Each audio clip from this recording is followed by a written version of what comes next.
François Pichon, directeur marketing de la zone Western Europe chez MAP Digital.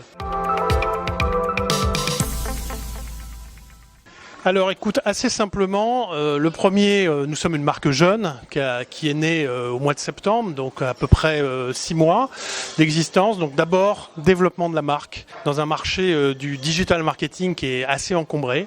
Donc ça, c'est vraiment le premier enjeu, que les gens comprennent que cette nouvelle marque existe, qu'elle s'installe. Premier élément. Deuxième enjeu, arriver en fait à développer notre expertise et notamment développer l'inbound marketing.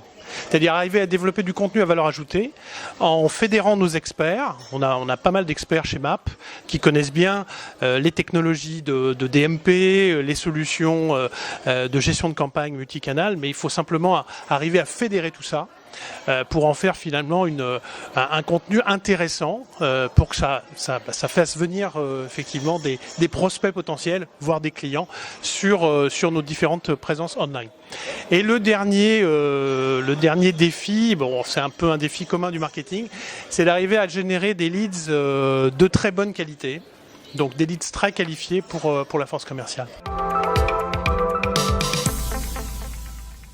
Alors, c'est toujours une très bonne question pour un marketeur. Oui, on a des moyens humains, un petit peu de budget aussi bien sûr, pour soutenir tout ça, mais c'est surtout les moyens, c'est d'arriver à faire une task force, à former une équipe pluridisciplinaire et pluripays d'ailleurs, multi-pays, qui va collaborer, je pense notamment à l'inbound marketing, et qui va aider au développement d'un contenu dont on va essayer qu'il soit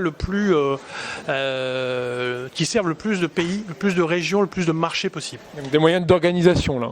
Des moyens d'organisation, effectivement, des rôles qui sont assez clairs entre les membres de l'équipe, partagés avec des leaderships très connus par pays, par domaine, par spécialité finalement de solutions qui vont permettre finalement de multiplier les ressources humaines qu'on peut avoir au travers des différentes zones géographiques qu'on a à couvrir. Donc là on est sur les moyens pour l'enjeu des influenceurs, sur la lead gen aujourd'hui. Est-ce que vous avez les moyens de générer les leads de qualité que vous cherchez à générer? Alors écoute, tout reste à faire, hein. On a déjà fait une partie du chemin, mais on a déjà 6 mois d'existence, donc on a déjà un premier retour d'expérience, mais il y a encore beaucoup de choses à faire.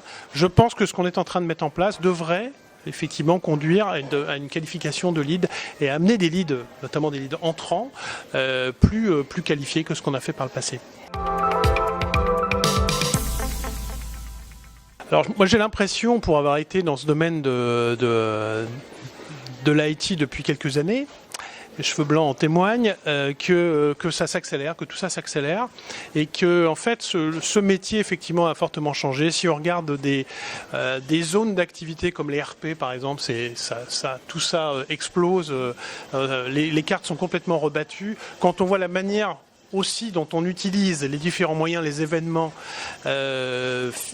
online ou offline pour générer des leads, là aussi il y a beaucoup de choses qui ont changé.